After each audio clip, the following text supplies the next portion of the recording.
Alhamdulillah hari ini Allah berikan kita kesehatan dan kesemangatan sehingga bisa melaksanakan agenda kita yang sudah lama ya. Dan insya Allah empat waktu hari ini kita bisa mulai, yaitu akan membahas tentang wasiat dan waris yang tempo hari, tempo bulan, kita sudah membahas tentang kematian ya.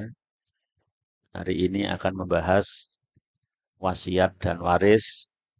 Kemarin sudah bahas zakat ya, selesai ya. Paham semua insya Allah ya. Kemarin sudah bahas tentang zakat. Sudah paham semua ya insya Allah ya. Karena zakat sapi nggak mungkin jenengan punya 30 ya. Zakat kambing kelihatannya nggak ada yang punya kambing sampai 40. Zakat kurma juga nggak ada yang nanam kurma ya. Paling-paling zakat perhiasan atau harta dagangan dan simpanan. Hari ini insya Allah bahas wasiat dan waris. Bukunya sebetulnya nggak terlalu tebal, hanya 43 halaman ya. Semoga 3 hari nanti selesai. Tapi yang jelas 3 hari itu nggak mungkin jenengan jadi ahli.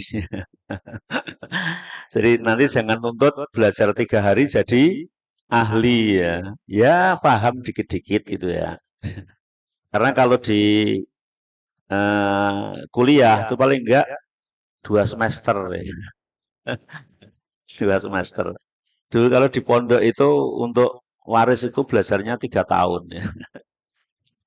Jadi kalau diringkes 3 hari itu ya bisa, tapi tidak menjadi ahli. Ini sudah saya ringkas seringkas mungkin dan se apa ya, ringkas dan semudah mungkin insya Allah ya. Salawat dan juga salam sudah tercurahkan kepada Nabi kita Muhammad Shallallahu Alaihi Wasallam dan juga kepada para sahabatnya, para keluarganya, serta pengikut setianya ila yaumil qiyamah. Untuk mukadimah nanti bisa dibaca sendiri ya. Semuanya sudah dapat bukunya ya. Ya, kemudian prakata, ya. Panduan ringkas ilmu wasiat dan waris, prakata ini. Belum masuk ke dalam ini ada ceramahnya dulu. Jadi dari halaman 3 sampai halaman 8 itu ceramah. Ceramah dulu. Jadi kalau ceramah belum mikir, masih dengarkan. Problematika keluarga sehubungan dengan wasiat maupun pembagian harta waris atau pusaka akan bertambah rumit manakala di antara para ahli waris ingin menguasai harta peninggalan. Bisa jadi kakak barep, aku tuh sing gede. Ya. Toh ada anak, orang punya anak 5, yang 4 perempuan, yang laki 1. Yang lanang, aku tuh sing anak lanang, gitu misalnya. Atau apapun lah. Ketika seperti itu akan menjadi lebih rumit. Sehingga berdampak akan merugikan pihak lain. Ya. Tak ayal permusuhan antara satu dengan lain sulit dipadamkan. Biasanya orang menyebut rebutan warisan. Warisan nggo rebutan itu ya, ono jatahe dewi-dewi gitu ya. Akhirnya solusi yang ditawarkan dalam pembagian waris tersebut ialah dengan dibagi sama rata. Atau ada juga yang menyelesaikannya di meja pengadilan dan upaya lain. Ini artinya jalan pintas yang tidak benar gitu ya. Tapi berangkatnya karena dari situ. Sebagai kaum muslimin, sesungguhnya untuk menyelesaikan permasalahan waris ini, sehingga persaudaraan di dalam keluarga tetap terjaga dengan baik, maka tidak ada jalan lain kecuali kembali kepada Al-Quran dan Sunnah Rasulullah Shallallahu Alaihi Wasallam. Jadi kita sebagai orang Muslim ya kembali kepada Al-Quran, kembali kepada Sunnah. Di kanan kiri jenengan juga masih ada malaikat yang banyak yang jenengan nggak lihat. Disinilah penulis ingin menyampaikan perkara ini meski secara singkat. Kami berharap semoga bermanfaat. Ilmu waris adalah ilmu yang sangat sedikit sekali dipelajari untuk saat ini. Sehingga kalau KIS menyelenggarakan ini itu luar biasa ya. Karena sedikit, yang mempelajari itu sedikit. Saya selama di Semarang ini untuk mengisi waris baru 2 kali. Yang sekali hari ini baru mulai. Yang pertama di perumahan Gerawahid. Awalnya itu yang ikut tuh banyak, mungkin ada 70-an. Tapi lama-kelamaan semakin merotol, merotol.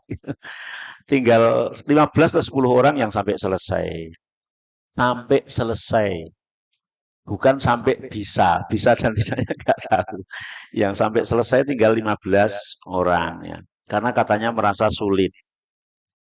Tapi sebetulnya saya tidak menuntut panjenengan harus ahli tadi, tapi paling enggak jenengan itu sadar ya bahwa pembagian waris itu ada aturannya di dalam Al-Qur'an dan sunnah gitu. Sadar itu yang paling penting dulu sadar ya. Dalam hadis marfu disebutkan bahwa Rasulullah SAW bersabda, "Ya Abu Hurairah, ta'allamul faraidho." Hai Abu Hurairah, belajarlah kalian ilmu faraid. Wa alimuha, dan ajarkanlah ilmu faraid itu kepada orang lain. Fa innahu nisful ilmi, karena ilmu faraid itu separuh dari ilmu, nilainya separuh. Jadi ilmu banyak sekali itu yang separuh punya ilmu waris sendiri ya. Wa huwa yunsa, dan ilmu faraid atau ilmu waris itu yang pertama kali akan dilupakan. Wa huwa awalu syai'in yunza'u min umati, dan ilmu yang akan pertama kali hilang dari peredaran umatku gitu ya. Hadis riwayat Ibnu Majah, Ad-Daruqutni, Al-Hakim, Al-Baihaqi. Sebagian mengatakan bahwa hadis ini dhaif, akan tetapi nanti dikuatkan oleh hadis-hadis yang lain dan juga ayat-ayat Al-Qur'an. Syekh Shalih Al-Fauzan hafizahullah taala menjelaskan tentang perkataan Nabi bahwa ilmu faraid adalah setengah ilmu. Sesungguhnya manusia itu berada dalam dua keadaan, yaitu hidup dan mati. Ilmu faraid berkaitan dengan mayoritas hukum yang berkaitan dengan kematian, sedangkan ilmu yang lain berkaitan dengan hukum-hukum ketika masih hidup, maka disebut separuh. Di ilmu yang berhubungan dengan kematian, waris, kemudian yang lain berhubungan dengan kehidupan. Dan terjadilah apa yang beliau Shallallahu Alaihi Wasallam kabarkan, kok yunsa tadi dilupakan. Dan pertama kali yang hilang, karena kita jumpai di zaman ini ilmu faraid adalah ilmu yang langka, ilmu yang disepelekan, dilupakan. Bahkan di tengah-tengah para penuntut ilmu, ya, mereka pada melupakan. Kita tidak menjumpai diajarkannya ilmu ini di masjid-masjid kaum muslimin. Saya lihat ya satu masjid itu kemarin di Gerah Wahid ya. Demikian juga tidak kita jumpai diajarkan di sekolah-sekolah kaum muslimin. Misalnya di perguruan tinggi itu jarang. Yang buka ada jurusan faraid ya, jurusan waris itu jarang. Belum ada ya. Kalaupun ada sedikit sekali, paling juga dengan metode seadanya. Yang belum bisa menjamin eksistensi ilmu ini di tengah-tengah kaum muslimin. Oleh karena itu, menjadi kewajiban kita kaum muslimin untuk menghidupkan kembali ilmu ini di tengah-tengah masyarakat. Dan kita mulai ya. Nanti kalau ada yang jadi ahli ya, mau diteruskan boleh ya. Belum paham terus mau diteruskan kursus boleh. Dan menjaganya, menyibukkan diri untuk mempelajarinya, baik di masjid, di sekolah, masjid taklim, dan hari ini kita di masjid taklim ya, atau di masyarakat secara umum. Hal ini karena mereka sebetulnya sangat membutuhkan ilmu ini, dan pada saatnya nanti mereka akan bertanya ketika mereka membutuhkan. Buktinya dulu ketika saya di pesantren, alhamdulillah saya belajar ini sungguh-sungguh dan insya Allah paham. Tapi dulu pas ngaji itu banyak yang, kalau bahasa sekarang itu nyinyirin. Bahasa dulu apa? Dulu itu nggak ada kata nyinyir ya. Jadi dinyinyirin, kok ngaji waris temenanan ki sok arep nggopo gitu ya. Arep ngajar ke sopo, sing arep njaluk belajar sopo, sing arep ngamal ke sopo gitu. Tapi saya alhamdulillah nggak patah semangat. Belajar terus dan terbukti manfaat sampai sekarang. Dan saya tidak sedikit orang yang berkunjung ke rumah untuk menanyakan tentang masalah ilmu waris. Ada yang datang satu keluarga karena bapaknya meninggal, kemudian mau bagi waris. Ada yang saya juga diundang ke rumahnya, bahkan pernah membagi harta waris itu yang jumlahnya sampai 15 M pernah ya. Kalau saya harus bilang itu yang 10% ustadznya itu lumayan ya.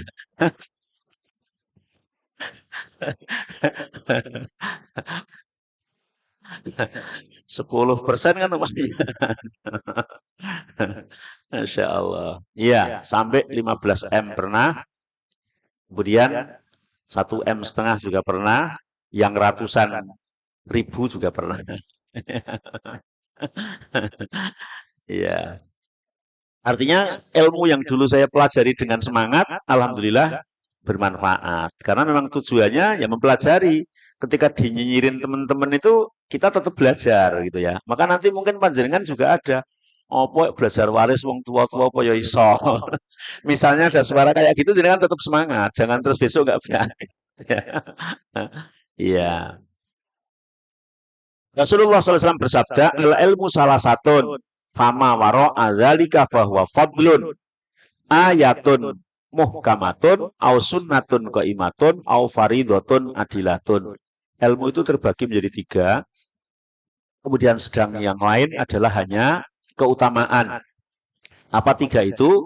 Ayatun muhkamatun, ayat muhkamat, yaitu ayat-ayat yang menjelaskan tentang hukum yang jelas. Kemudian sunnatun qaimatun, sunnah yang tegak. Kemudian yang ketiga adalah faridotun adilatun, yaitu ilmu faraid yang adil. Faraid. Ilmu waris sering disebut kalau dalam pondok ilmu faraid. Jamak dari faridoh, maknanya bagian. Diriwayatkan pula dari sahabat Umar bin Al-Khattab radhiyallahu taala anhu, beliau mengatakan ta'allamul arabiyata fa innaha min dinikum wa ta'alamul faraido fa innaha min dinikum. Belajarlah kalian bahasa Arab karena bahasa Arab adalah bagian dari agama kalian, dan belajarlah pula kalian tentang faraid atau ilmu waris karena ilmu faraid adalah bagian dari agama kalian. Abdullah bin Mas'ud radhiyallahu taala anhu mengatakan man qara'a minkum al-Qur'an fal yata'allam al-faraido. Siapa saja di antara kalian yang belajar membaca Al-Quran, maka belajarlah juga ilmu faraid atau ilmu waris. Dan juga menunjukkan tentang kemuliaan ilmu waris, karena Allah Ta'ala sendiri merinci dalam Al-Quran mengenai hitungan warisan. Allah telah memberikan hukum seadil-adilnya, beda dengan anggapan sebagian orang yang menganggap hukum Allah itu tidak adil. Karena suudonnya pada sang kholik. Na'udzubillah min dzalik. Artinya Allah sudah memerinci ya di dalam Al-Quran, yaitu di dalam surat An-Nisa nanti ya. Di dalam surat An-Nisa dari ayat nanti akan disebutkan ya sampai ayat 13 ya. Ayat 13 itu betul-betul dengan terperinci. Nanti yang akan di bab 3 nanti ya. Terperinci betul. Kemudian di ayat 13-nya, ayat terakhir tentang setelah Allah membagi ini sekian, ini sekian, ini sekian itu toh.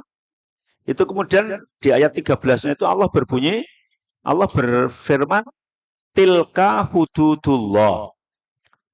Ini kan prakata dulu ya, muqaddimah atau supaya nanti semangat belajarnya. Tilka hududullah. Hukum-hukum tersebut adalah ketentuan-ketentuan dari Allah. Hudud itu had itu batas. Tilka hududullah. Ketentuan-ketentuan di ayat sebelumnya itu adalah batasan-batasan yang Allah tentukan. Wa may yuti'illaha wa rasulahu, barang siapa yang patuh kepada Allah dan Rasulnya dalam hal waris. Karena ayat ini di ayat 13 ini penutupan dari ayat waris, bukan yang lain. Bukan ketaatan dalam arti sholat, ketaatan dalam arti zakat, ketaatan dalam arti puasa, ketaatan dalam arti membagi waris sesuai Al-Quran. Maka kata Allah, yudhilhu jannatin, maka Allah pasti akan memasukkan ke surga. Jadi ternyata membagi waris sesuai Al-Quran itu ibadah. Membagi waris sesuai Al-Quran adalah ibadah yang dampaknya yudhilhu jannatin, Allah akan masukkan ke dalam surga. Tajri min tahtihal anhar, yang bawahnya surga itu mengalir sungai-sungai, bukan banjir ya. Mengalir ke sungai itu indah gitu, bukan.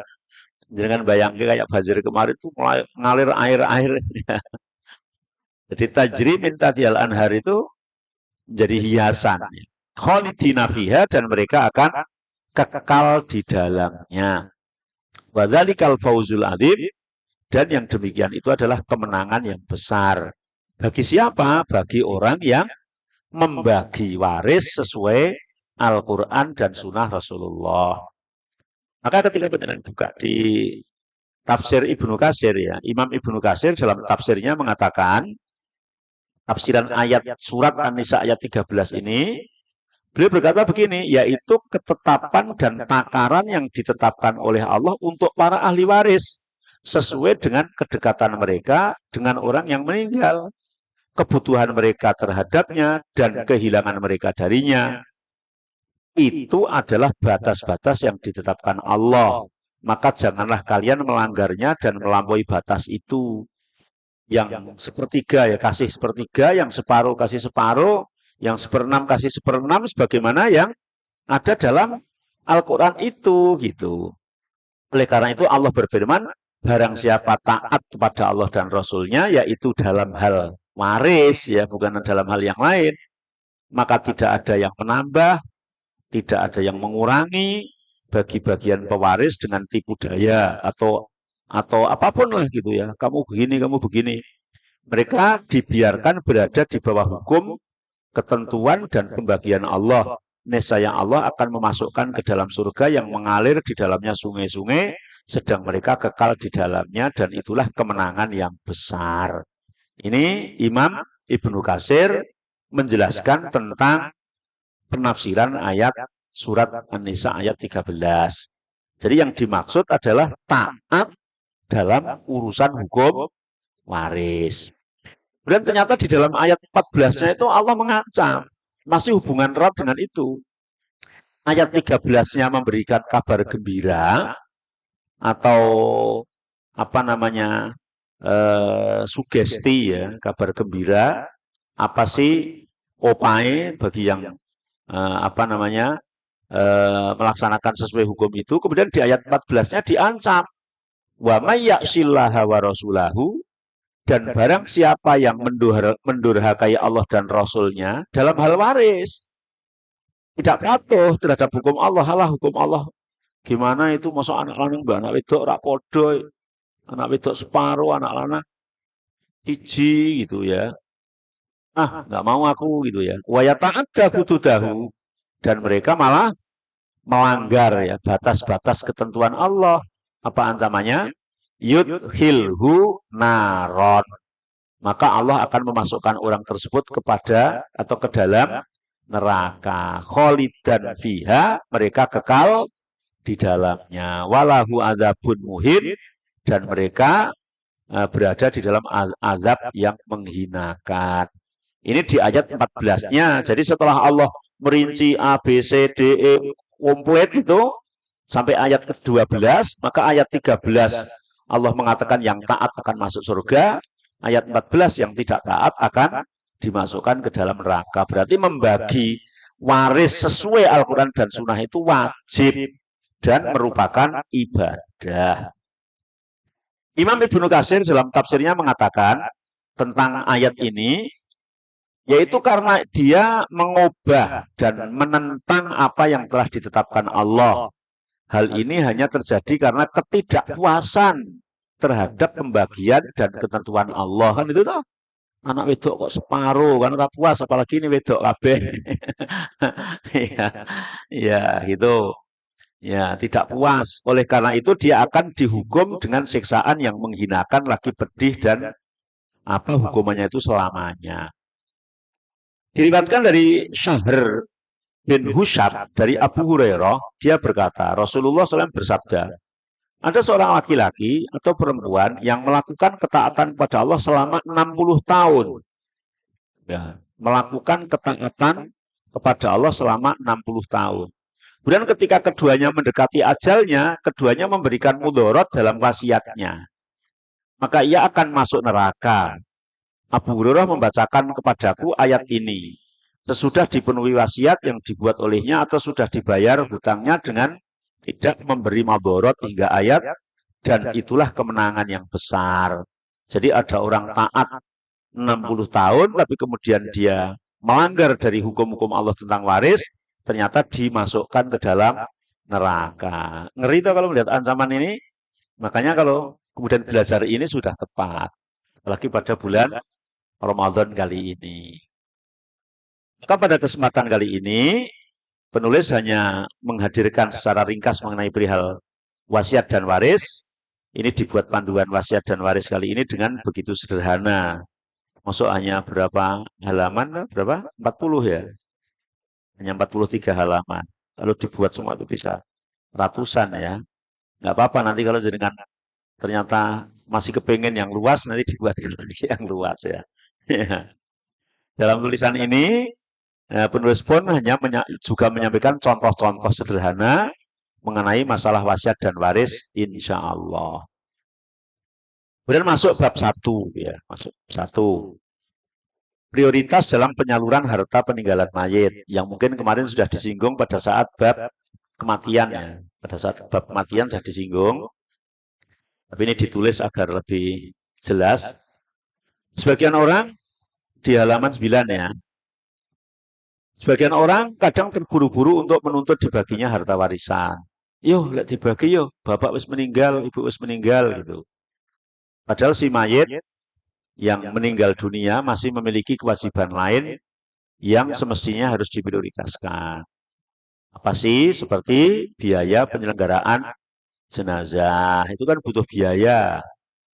Butuh biaya. Meskipun sekarang ada ambulan gratis ya, mesti ya beli bensinnya, ngasih sopirnya, kafannya juga beli. Yang gali kubur ya kasihan kalau nggak di kasih gitu ya. Kalau di daerah-daerah tertentu bisa lebih mahal, mungkin tanahnya harus beli. Kalau di Mont Carmel, pernah dengar ya jenengan ya? Itu dari kampung saya ke timur terus ya, Ungaran Timur ikutnya. Itu ada yang satu peta itu 3 miliar yang beli Cina. Iya, kan mahal berarti ya. Kalau kita enggak ya. Ya, yang ada klaster Madinah itu yang punya Muslim itu mahal juga sampai berapa itu ya? Berapa itu? Di samping menyelenggarakan jenazah ada hutang si mayit, wasiat ya. Maka manakah penyaluran harta peninggalan si mayit yang mesti didahulukan? Tidak langsung pada pembagian waris. Maka urutannya seperti ini ya. Yang pertama adalah pengurusan jenazah. Pengurusan jenazah si mayit. Hal ini meliputi memandikan. Kalau memang harus dengan biaya. Paling enggak kan ya ada sabun, sampo, air, mengkafani. Berarti beli kain kafan. Kalau sudah punya ya, misalnya kain ikhram ya nggak apa-apa ya. Memakamkan ya, mensolatkan dan semacamnya tanpa berlebih-lebih. Terus misalnya kainnya dibelikan kain batik yang harganya 15 juta misalnya ya nggak boleh gitu ya. Terus mati orang larang gitu ya. Tapi juga tidak terlalu pelit ya. Ngirit banget terus mati terus buntel godong kan wae. Ya nggak boleh gitu ya. Kan mungkin ada orang yang mikir arep mati mana-mana kabeh gitu loh. Pak. Iya. Juga nggak boleh gitu ya. Pengurusan jenazah ini lebih didahulukan daripada hutang dan yang lain itu paling dulu. Karena pengurusan jenazah itu ibarat pakaian yang menjadi kebutuhan primer bagi seorang yang hidup dan tidak bisa dicopot dengan alasan untuk melunasi hutangnya. Jadi ada orang hidup punya hutang itu toh, terus debt kolektornya teko terus kene pakaianmu tak copot gue nyaru tanganku tuh nggak boleh gitu ya. Nggak boleh ya. Jadi kalau belum punya yang lain, kecuali hanya yang dipakai itu tidak boleh melepas pakaiannya itu untuk bayar hutang itu. Begitu juga ketika mati. Setelah pengurusan jenazah, kemudian yang kedua melunasi hutang. Ini melunasi hutang.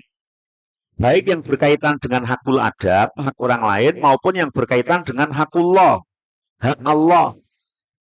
Nah, hakul adab seperti apa? Hutang yang berkaitan dengan hakul adab, hak orang lain, ya seperti hutang dengan menggadekan sesuatu atau tanpa menggadekan sesuatu, yang kecil maupun yang besar.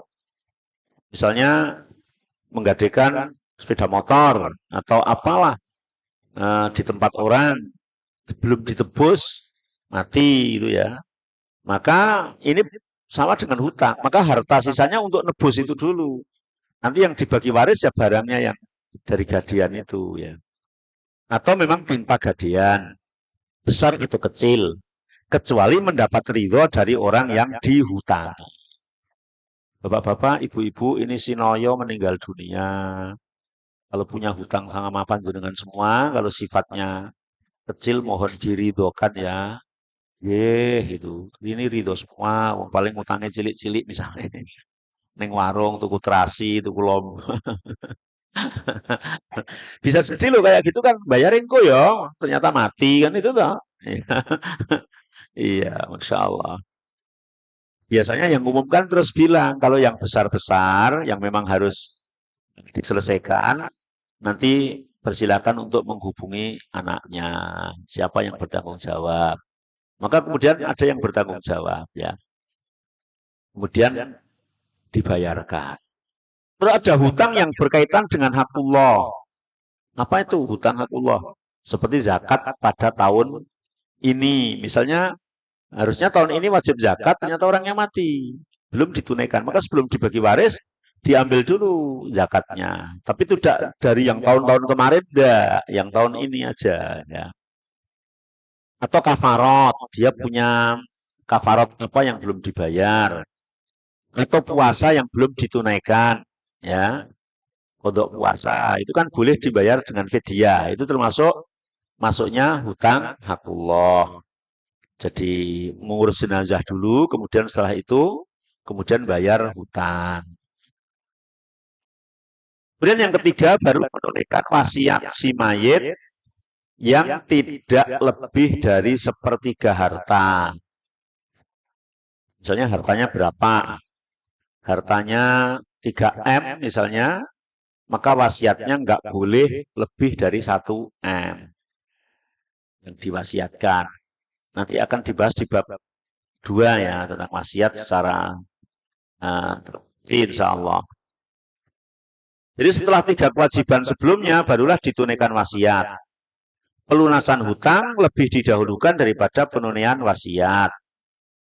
Di antara alasannya adalah kesepakatan para ulama yang mendahulukan hutang dari wasiat ya. Sebagaimana disebutkan dalam hadis Ali radhiyallahu anhu, ya berkata, innakum taqra'una hadhil ayah min ba'di wasiyatin tusuna biha audain wa anna Rasulullah sallallahu alaihi wasallam qadha bidain qoblal wasiyah. Sesungguhnya kalian membaca ayat ini sesudah dipenuhi wasiat yang dibuat olehnya atau sesudah dibayar hutangnya. Dan Rasulullah sallallahu alaihi wasallam melunasi hutang sebelum menunaikan wasiat. Kalau teks ayatnya itu kan wasiat dulu. Min ba'di wasiyatin tusuna biha audain. Setelah kamu menunaikan wasiat, kemudian bayar utang. Tapi praktek yang dilakukan Rasulullah, bayar utang dulu baru wasiat.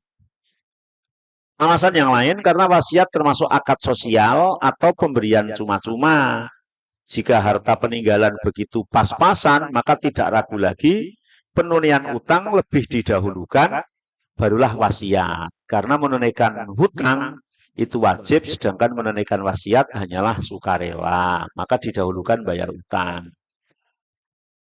Sedangkan dalam ayat min ba'di wasiatin itu sunabiha audain, sesudah dipenuhi wasiat yang dibuat olehnya atau sesudah dibayar hutangnya, dalam ayat ini wasiat lebih didahulukan karena wasiat hampir mirip dengan harta waris, yaitu diberikan secara cuma-cuma tanpa bayaran. Dan itu hanyalah tanda bahwa warisan juga termasuk kewajiban yang harus segera ditunaikan, semisal hutang. Tapi jika kita kembali kepada hadis tadi, tetap menunjukkan secara tegas bahwa hutang lebih dahulu diselesaikan daripada wasiat. Dan wasiat tidak boleh lebih dari sepertiga harta yang tersisa. Bahasan ini akan dijelaskan pada bab berikutnya insya Allah tentang tidak boleh wasiat lebih dari sepertiga. Kemudian yang keempat, membagi harta peninggalan kepada ahli waris yang berhak menerimanya. Jadi setelah mengurus jenazah, setelah bayar utang, setelah wasiat, baru kalau masih ada sisa, baru dibagi waris. Nah, wis entek ya ora iso dibagi gitu ya. Baru membagi peninggalan kepada ahli waris yang berhak menerimanya sesuai dengan jatah dan ketentuan yang telah ditetapkan oleh Allah dalam kitabullah Al-Quran dan sunnah Rasulullah Shallallahu Alaihi Wasallam. Jika telah memahami hal ini, ketika si mayat memiliki 100 juta rupiah misalnya, contohnya nggak usah banyak-banyak ya, ya, man nanti malah bingung gitu nih.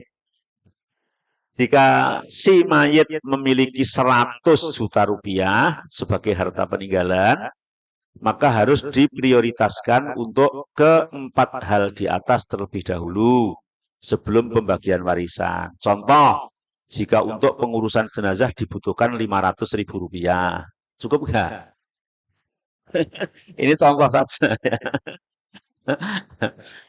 Nggak cukup ya, kain kafan saja sekarang 650. Ini contoh, ini contoh. Ini bisa dibuat sendiri, contoh yang real ya. Ini kan contoh belum real gitu ya. Bayar hutang 500.000 rupiah misalnya. Ya, kemudian hutang zakat 4 juta rupiah. Wasiat 5 juta rupiah kepada anak yatim. Totalnya adalah 10 juta rupiah. Maka sisanya adalah 90 juta rupiah. Itulah yang dibagikan kepada ahli waris yang berhak menerima. Jadi harta peninggalan si mayit tidak dibagikan langsung untuk warisan, akan tetapi harus diprioritaskan sesuai urutan yang dijelaskan di atas. Jadi sisanya 90 juta, ya berarti 90 juta baru dibagi ahli waris. Tinggal siapa yang berhak mendapatkan warisan. Nanti kalau sudah sampai waris, pakai orek-orek ya. Harus dicatat nanti ya. Ya, kemudian bab kedua wasiat. Ya, wasiat. Wasiat. Wasiat itu ya wasiat. Nah, pesan pendek SMS. Ya. Apa wasiat itu? Ini ada pengertian wasiat. Wasiat atau al-wasiyah adalah perintah dari seseorang untuk melakukan suatu bentuk tasarruf atau muamalah atau suatu bentuk tabaruk perbuatan baik dengan hartanya setelah dia wafat. Itu namanya wasiat. Besok kalau aku mati kamu begini ya, ini namanya wasiat itu. Besok kalau aku mati eh, Bapak dikubur di Mon Karmel ya. Ini juga namanya wasiat itu. Misalnya seorang suami, ini belum bilang boleh tidaknya loh. Baru memberikan contoh wasiat namanya. Dek, cantik, kalau suami meninggal duluan besok jangan nikah ya. Ini namanya juga wasiat. Boleh ditunaikan wajib atau tidak nanti pembahasannya di bawah. Itu namanya wasiat. Wasiat itu pesen untuk melakukan sesuatu setelah matiannya orang yang pesen. Itu namanya wasiat. Kalau tidak kaitkan dengan kematian itu bukan wasiat. Misalnya, nak, Bapak mau pergi haji ya. Kalau Bapak di Mekah kamu melaksanakan ini itu bukan wasiat. Ya perintah namanya gitu. Bukan wasiat namanya. Jadi tidak terkait dengan hukum wasiat. Nah, ini rumah yang lagi. Kenapa?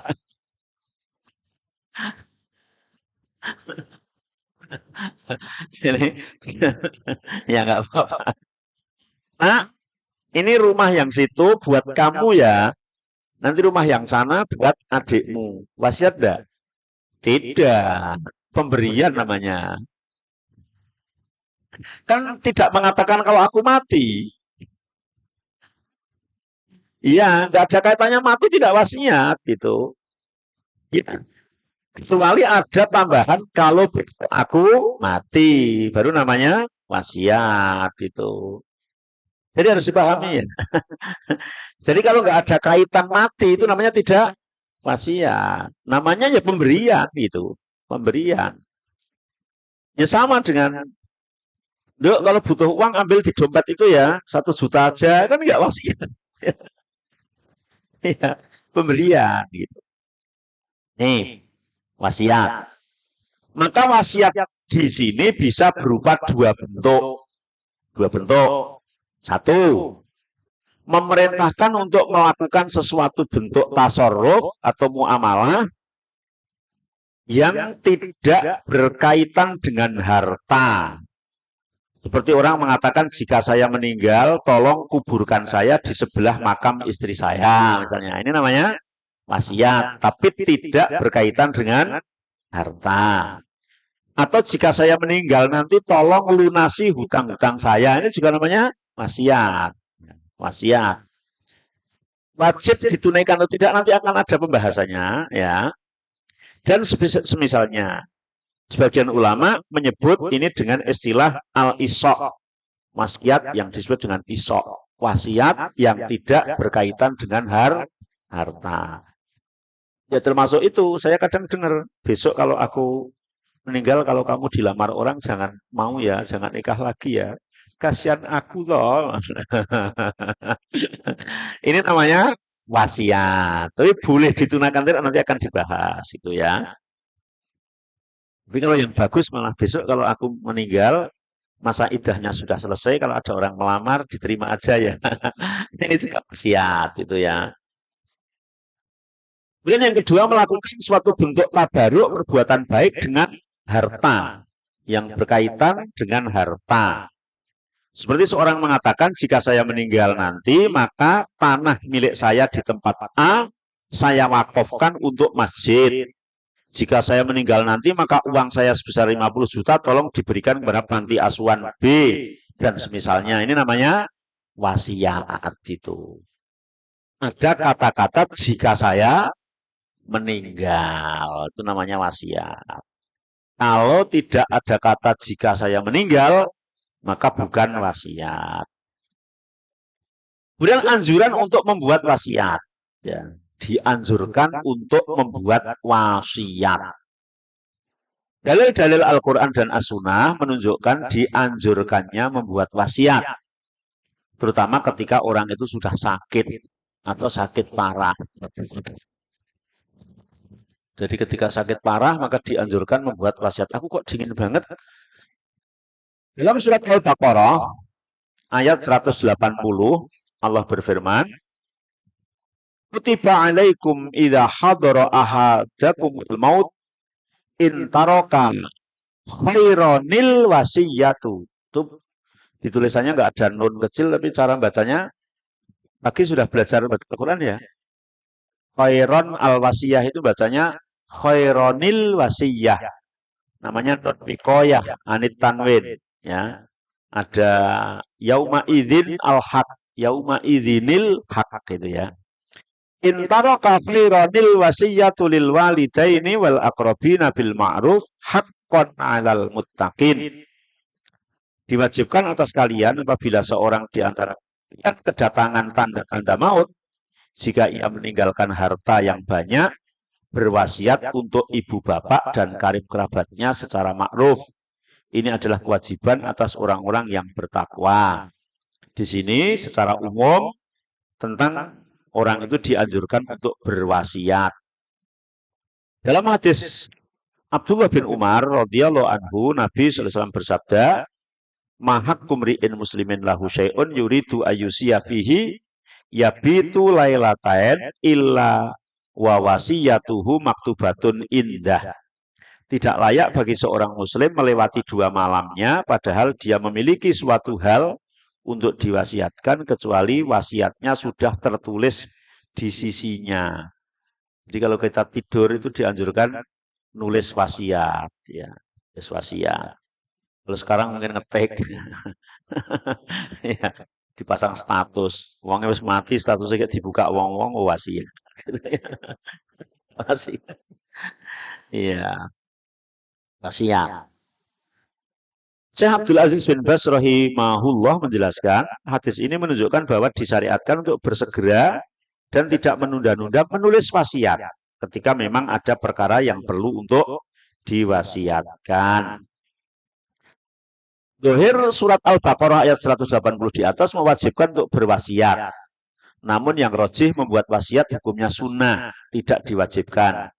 Karena mayoritas para sahabat tidak meninggalkan wasiat ketika mereka wafat. Berarti sunnah. Adapun surah Al-Baqarah ayat 180, ayat ini telah mansuh, dihapus hukumnya dengan turunnya surat An-Nisa ayat 7, yaitu ayat tentang warisan.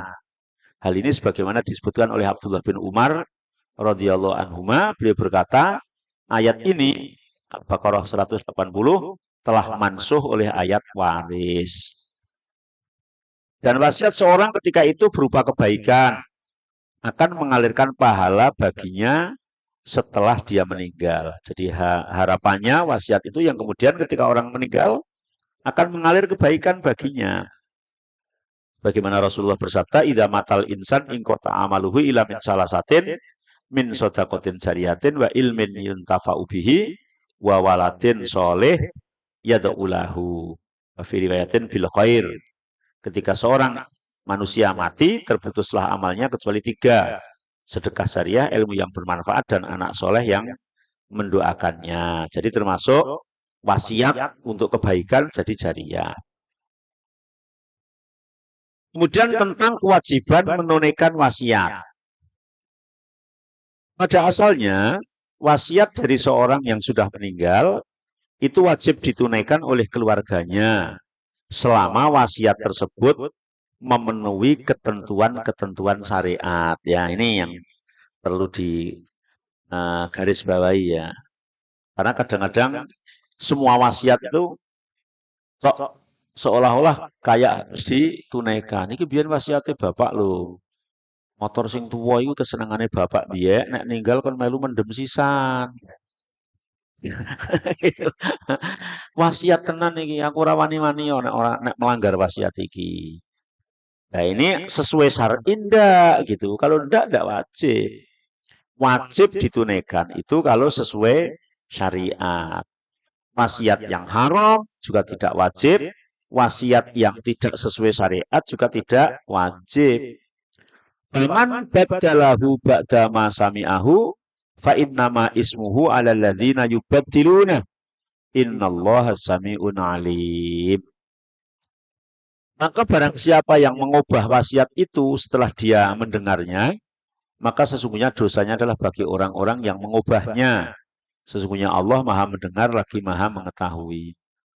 Mungkin para ulama, terutama di Saudi ya, di ulama Al-Lajnah Ad-Daimah lil Buhusi wal Ifta li Ulumi Syariah mengatakan wajib bagi wali atau keluarga dari mayit untuk menunaikan wasiat dari mayit selama sesuai dengan syariat. Jika tidak ditunaikan atau ditunaikan dengan cara yang tidak benar, maka yang berdosa adalah para walinya, ahli warisnya. Ya. Nah, kemudian ketentuan-ketentuan wasiat. Ya, ini ketentuan-ketentuan wasiat. Ada beberapa ketentuan yang terkait dengan perkara yang diwasiatkan. Ada yang diwasiatkan, ada diwasiati. Ya. Sehingga wasiat menjadi wajib ditunaikan jika terpenuhi ketentuan-ketentuannya. Di antaranya 1, isi wasiat tersebut berupa kebaikan, bukan maksiat atau perkara yang batil. Ada wasiat yang aneh-aneh ya. Pokoknya wasiat dulu tuh ada, saya dengar itu wasiat kalau saya mati, maka kuburan saya harus ditunggu 40 hari ya, nggak boleh ditinggalkan. Wah ya berat. Dan bojone kan nonggone ra gelem. nggak mau toh. Ya. Nah, ini tidak wajib ditunaikan itu, tidak perkara yang baik gitu ya. Karena tidak boleh taat kepada siapapun jika dia memerintahkan untuk maksiat, baik ketika dia masih hidup ataupun ketika dia sudah meninggal. Ali bin Abi Thalib radhiyallahu anhu mengatakan bahwa Rasulullah SAW bersabda, la ta'ata fi maksiatin innama ta'ah fil ma'ruf. Tidak ada ketaatan di dalam maksiat. Taat itu hanya dalam perkara yang ma'ruf. Ma'ruf itu baik. Oleh karena itu para ulama melarang menunaikan wasiat yang berisi maksiat. Apalagi wasiatnya wasiat maksiat, ya tidak boleh itu ya. Dalam kitab Matan Mukhtasar Al-Khalil ya juga disebutkan wabah tolak birid datihi wa isoi bimaksiatin. Wasiat itu batal jika orangnya murtad dan wasiat itu juga batal jika isinya maksiat. Wasiatnya orang murtad juga batal, wasiatnya maksiat juga batal. Wasiat yang tidak benar gitu. Demikian juga wasiat yang isinya berupa perkara-perkara yang tidak bermanfaat. Misalnya menyia-nyiakan harta. Buat apa betulah? Kalau saya mati nanti hartanya buat ini yang nggak ada manfaatnya misalnya. Ya, kalau pas 3 hari harus ngundang penyanyi yang cantik ya, misalnya. Wes double-double nggak boleh itu ya. Menjatuhkan wibawa, wasiatnya juga nggak boleh. Menimbulkan kemudorotan bagi keluarga yang ditinggalkan, juga nggak boleh, gitu ya. Maka tadi di awal ada wasiat sepertiga dan nanti akan dibahas juga. Maka wasiat seperti itu tidak wajib ditunaikan. Imam Ibnu Rusdi berkata, la yalzamu ayun fadha minal wasoya ila mafihi kurbatun wa birrun. Tidak wajib menunaikan wasiat kecuali jika isinya berupa kurbah. Kurbah itu ibadah, birrun itu kebaikan. Seperti jika mayat berwasiat untuk dimakamkan di tempat yang sangat jauh. Ini termasuk tidak boleh ditunaikan. Ini panjenengan banyak pendatang ya. Yang dari Solo, dari Jogja, dari mana saja kan banyak loh. Yang Semarang asli kan berapa persen? Saya saja pendatang ya. Ya biasanya kalau saya mati besok, misalnya yang Solo, siapa yang Solo? Nah, kalau saya mati besok kuburkan di Solo ya. Ini yang menerima wasiat itu tidak wajib menunaikan. Itu bukan termasuk kebaikan. Karena orang mati itu yang terbaik adalah dikubur di mana ia meninggal. Maka orang meninggal ketika haji dan umroh nggak boleh diambil pemerintah Arab Saudi dikubur di sana. Ya, gimana? Kerjanya jauh misalnya. Iya, nggak apa-apa di sana aja. Iya, yang baik seperti itu ya. Tapi kadang-kadang kan kita image-nya nggak baik gitu ya. Saya punya teman mati di Kalimantan kerja. Kemudian mau bawa pulang tuh ongkosnya mahal. Akhirnya nggak mampu, terus dikubur di sana itu yang benar. Tapi orang-orang, wah lah, wong nek melarat ya semono kue, bojone mati ora iso nggawa bali. Kan gitu ya. Terus mati ke Bali ki apa? Iya. Jadi di tempat mana ia meninggal itu yang terbaik ya. Maka ini menimbulkan kamadorotan bagi keluarga yang ditinggalkan. Ya, biayanya mahal dan macam-macam ya. Syekh Abdul Aziz bin Bas mengatakan, wa idza kanat al-maqbarih ba'idah min baladin ila baladin fala wajha li hadhil wasiyah wala hajata ila tanfidhiha bal yudfanu fi maqbarati baladihi. Ini ya dalam kitab Fatwa Nurun ala Darbi. Jika tempat pemakaman yang diwasiatkan itu sangat jauh dari tempatnya, maka tidak wajib, bahkan tidak ada kebutuhan untuk menunaikan wasiat ini. Hendaknya dia dimakamkan di negeri tempat dia meninggal. Ya, diingat-ingat ya. Ya. Ketika belum ngaji kayak gini, kadang memberi nasihatnya juga bingung, karena orang gugu ya. Dan pernah dipanggil untuk ngurus jenazah itu hanya memandikan, mengkafani, mensolatkan. Setelah itu Ustadz nggak usah ikut ngubur saja karena jauh. Mau dikubur di Solo, mau dikubur di Jogja, mau dikubur di Surabaya. Buat di sini aja. Ini pesannya begini ya. Tapi ketika kita sudah ngaji, kita tahu ya, tidak perlu meninggal di Semarang ya dikubur di Semarang ya. Ya, ini satu. Yang kedua, wasiat berupa muamalah yang masih dalam ruang lingkup hak si mayit. Nah, ini kadang aneh tapi kan harus disampaikan. Wasiat berupa al-isra hanya terbatas pada muamalah yang masih dalam cakupan si mayit. Wasiat yang di luar cakupan hak si mayit tidaklah sah dan tidak wajib ditunaikan. Dalam matan Zadul Mustaqni, Al-Alamah Al-Hijawi rahimahullah mengatakan, walatasihu wasiatun ila fi tasarrufin maklumatin yamlikuhul musi kakodoi dainihi ya wa tafarruqati sulusihi wa nadri li sigorihi walatasihu bimala yamlikuhu al musi. Wasiat tidaklah sah kecuali pada muamalah yang diketahui merupakan hak dari al musi, yaitu pemberi wasiat atau si mayit, seperti wasiat untuk melunasi hutangnya, memisahkan sepertiga hartanya yang jadi wasiat, meminta untuk merawat anak-anaknya. Wasiat tidak sah dalam perkara yang tidak dimilikinya. Nah, yang tidak dimilikinya seperti apa? Seperti seorang berwasiat pada tetangganya untuk menjual rumah si tetangga tersebut. Soalnya aku mati, rumah kayak didol ya, rumah kayak didol. Padahal mulanya tetangga itu ya. Karena tidak dalam pasangan dia ya, di tetangga di luar dari si mayit. Sehingga wasiat ini tidak sah dan tidak wajib ditunaikan ya. Demikian juga seorang suami atau istri yang berwasiat kepada pasangannya, nyampe ya, untuk tidak menikah lagi. Ini wasiat yang tidak sah dan tidak wajib ditunaikan. Ini aku mati so ya. Yang sisa nek pesen wis lor misale. Ojo ya, ojo nikah tenan ya. Mesake aku. Kena di bojoku donya akhirat ya misale. Ya pas diwasiati ngono ya nggih, ya, ya, ngono ta. Tapi nanti suaminya meninggal dengan kok idahnya selesai ada yang melamar nikah sah dan halal gitu. Ya jadi seneng malah lu diwasiat, saya dengar wasiatnya loh kok nikah lagi. Ya, ini boleh ya, tidak wajib ditunaikan. Misalnya ternyata sampai tua sampai meninggal nggak ada yang melamar ya nasib.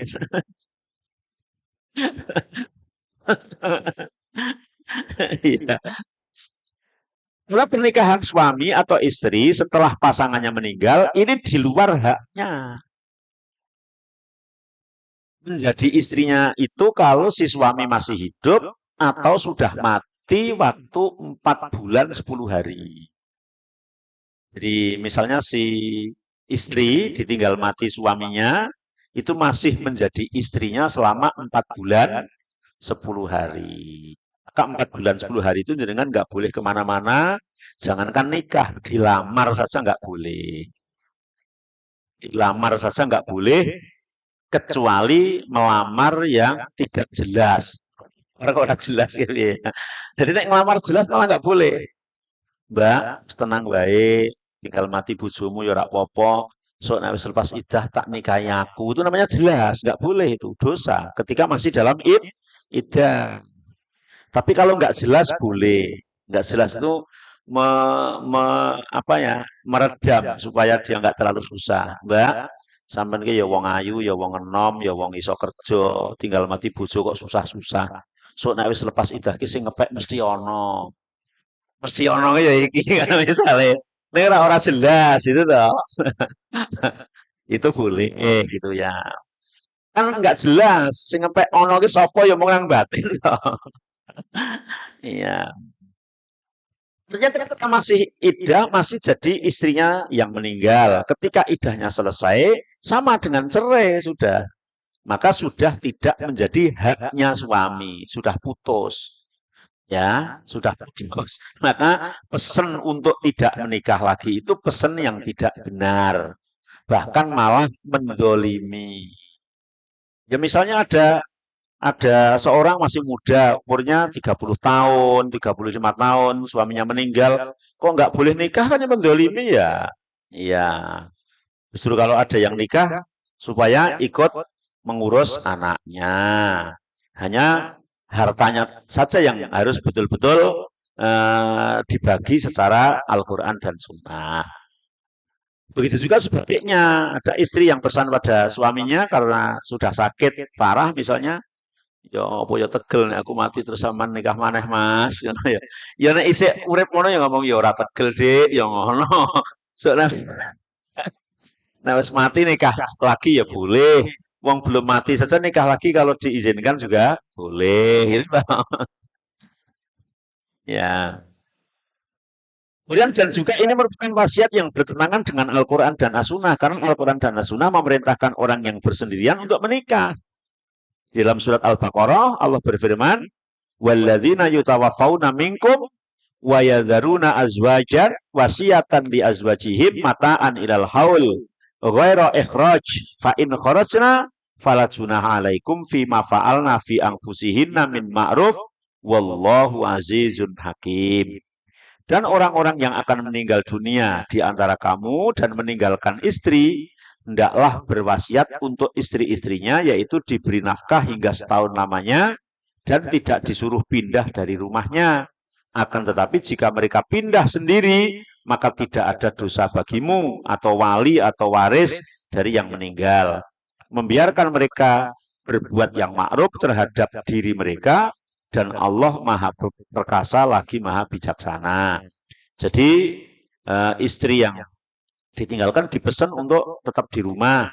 Ini wasiat namanya. Tapi ketika dia keluar dari rumah maka tidak mengapa. Maka Syekh Muhammad bin Shalih Al-Utsaimin mengatakan seorang istri dihalalkan baginya untuk keluar dari rumah suaminya yang sudah mati walaupun suaminya mewasiatkan untuk menetap di sana. Boleh untuk tidak menunaikan wasiatnya. Padahal wasiat tinggal di rumahnya.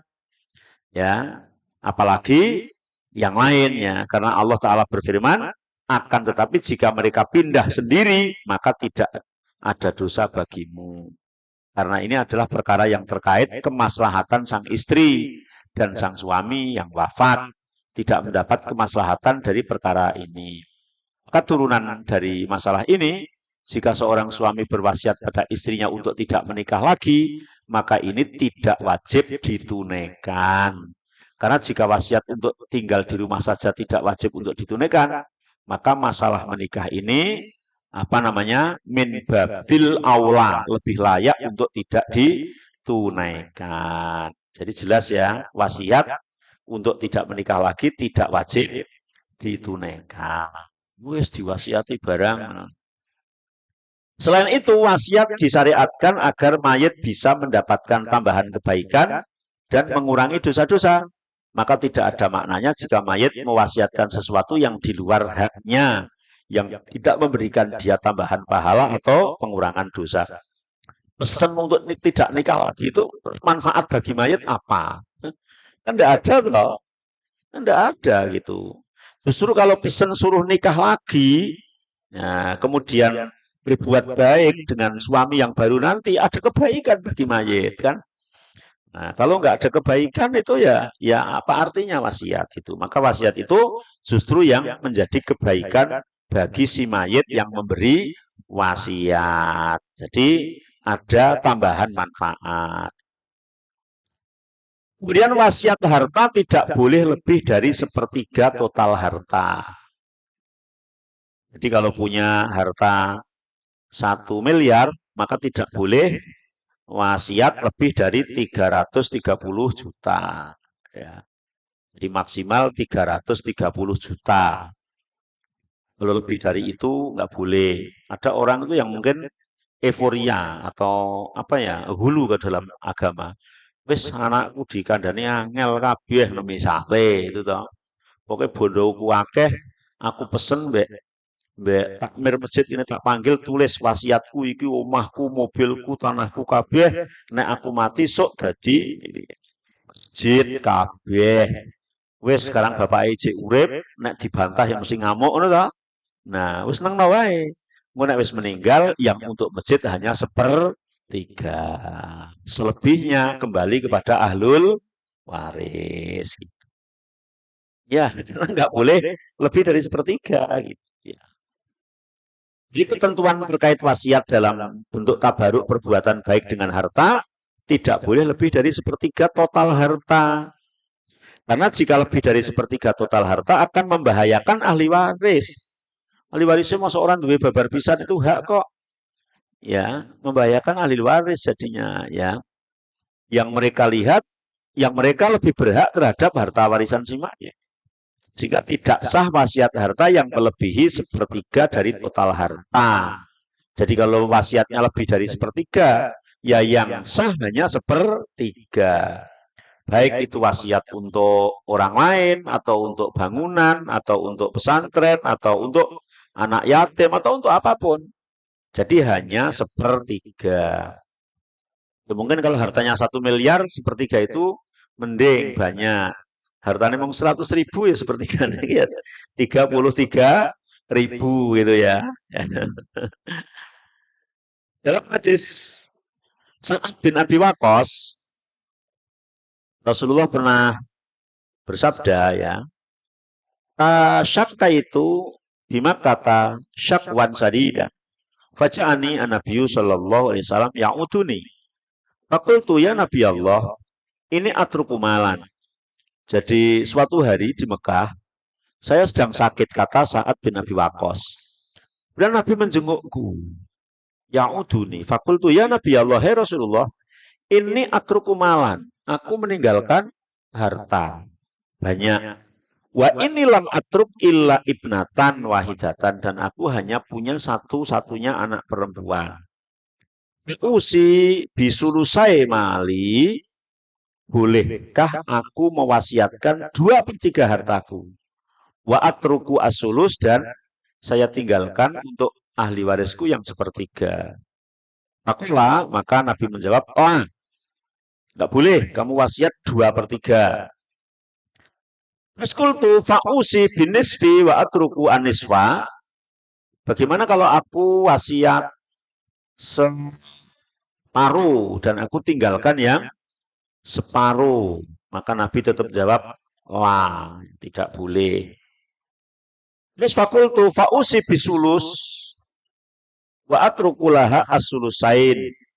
Aku wasiatkan yang sepertiga dan sisakan yang 2/3. Qala, maka Nabi mengatakan as-sulus wasulus kasir. Ya, pesan itu, wasiat itu hanya sepertiga, dan sepertiga itu maksimal. Ya, jadi maksimal pesan wasiat sepertiga. Tapi tadi dibedakan antara wasiat dan pemberian. Kalau pemberian itu tidak wasiat, ya tidak wasiat. Sekarang, masjid dibangun tak kasih, pondok pesantren tak kasih, jalan tak kasih, sampai hartanya habis misalnya, ya sah-sah saja kalau dia masih hidup, ya. Tapi kalau digantungkan atas kematiannya, maka yang sah hanya sepertiga. Namun boleh memberikan wasiat harta lebih dari sepertiga total harta jika diizinkan oleh seluruh ahli waris. Itu ahli warisnya semua mungkin sudah kaya-kaya gitu loh. Dan ternyata mungkin satu-satunya rumah orang sepuh ada tempati di situ yang sampai meninggal gitu. Tapi anaknya sudah pada kaya-kaya misalnya. Iki sesuk hartaku satu-satunya tinggal rumah ini, kalau aku mati untuk saya wasiatkan untuk masjid sana ya. Ya maka ketika itu kumpul keluarga ini, wasiat bapak ini gimana? Mau tunaikan enggak gitu. Gimana, sepakat ahli waris semuanya sepakat, berarti menjadi boleh. Tapi kalau ada yang masih satu yang protes, enggak, saya ahli waris berhak untuk mendapatkan warisan, maka menjadi yang ditunaikan yang sah hanya sepertiga. Sisanya kembali kepada ahlul waris. Ya. Disilakan dalam kitab Al-Fiqhul Muyasar ya, bahwa wasiat tidak sah jika melebihi sepertiga total harta bagi mayit yang memiliki ahli waris